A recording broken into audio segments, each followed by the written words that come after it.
Walang alisan to. Walang alisan. Daliri lang yan ha.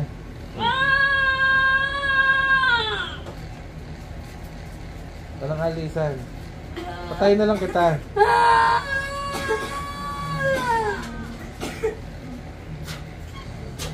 Patwa. Gilag.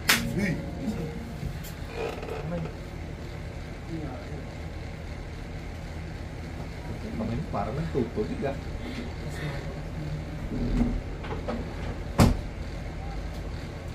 Ganito. Nakilaan mo lang rin na kayo noong una? Mayroon kasi po kumano na galing sa Batangas. Okay. Ano na? Yung una po, yun nga po yung kapre. Tapos sa pangalawa, nagpagamot po kami. Po, babae. Tapos ngayon po, pangatlo po. Ayun na po.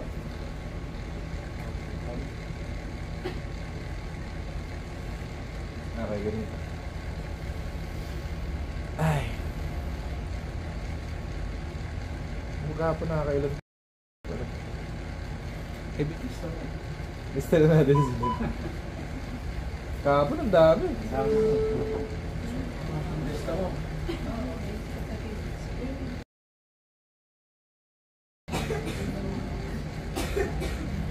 Wala sa albularyo ang problema eh.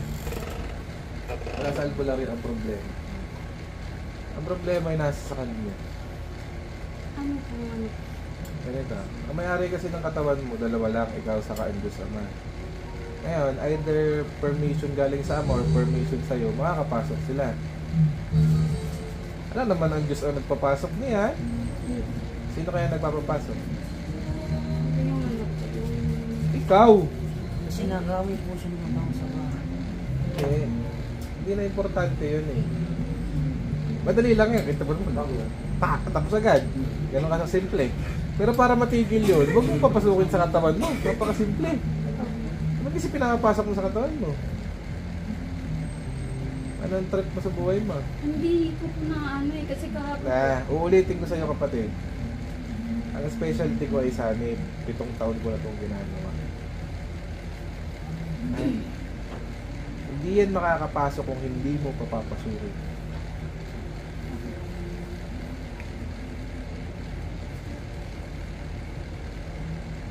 Sinasadya mo papasukin. hindi naman po. Nakaputol ko ang 2 kong daliri. May mga times na sinasadya mo. Kasi minsan po parang ang dami ko pong naiisip, parang ganun lang naman. Tapos papabayaan mo na lang siya pumasok. Ganun. Hindi ko Yan, po- bahala ka na nga. Parang ganun. Parang naano ko na po, parang parang wala na.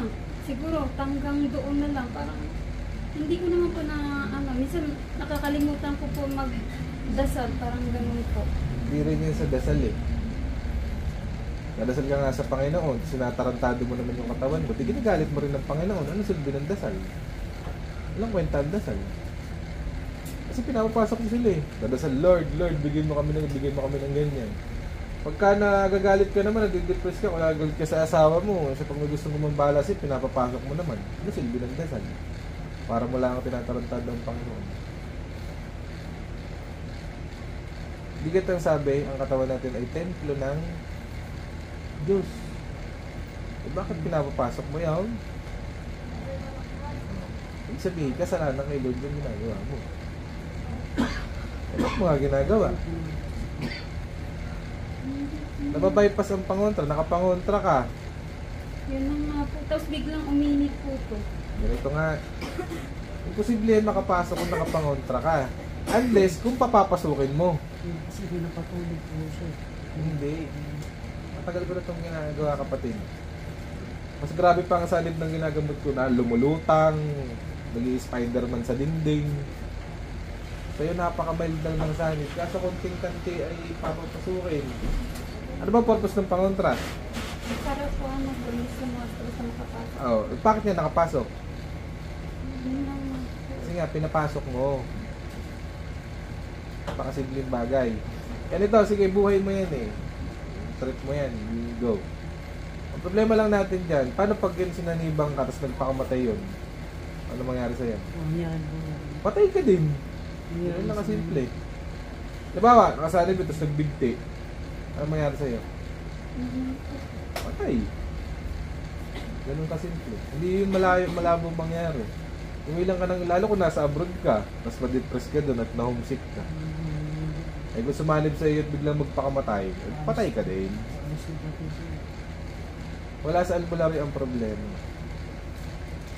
Kahit hindi nakataipitan kanina, gilitan ko lang yun. Malay lang yung gamutin yun.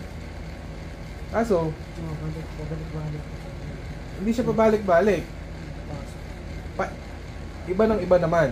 Kasi kahit saan ka pumuntang lugar, narariyan ng mga engkanto kasi kasama natin silang namumuhay sa mundong ito. Eh. Kasama natin sila. Ngayon, di tapos na yan. Tapos makapunta ka na naman sa isang lugar na ganito. Tapos papasukin mo na naman. Yan naman. Ano magalit na ako?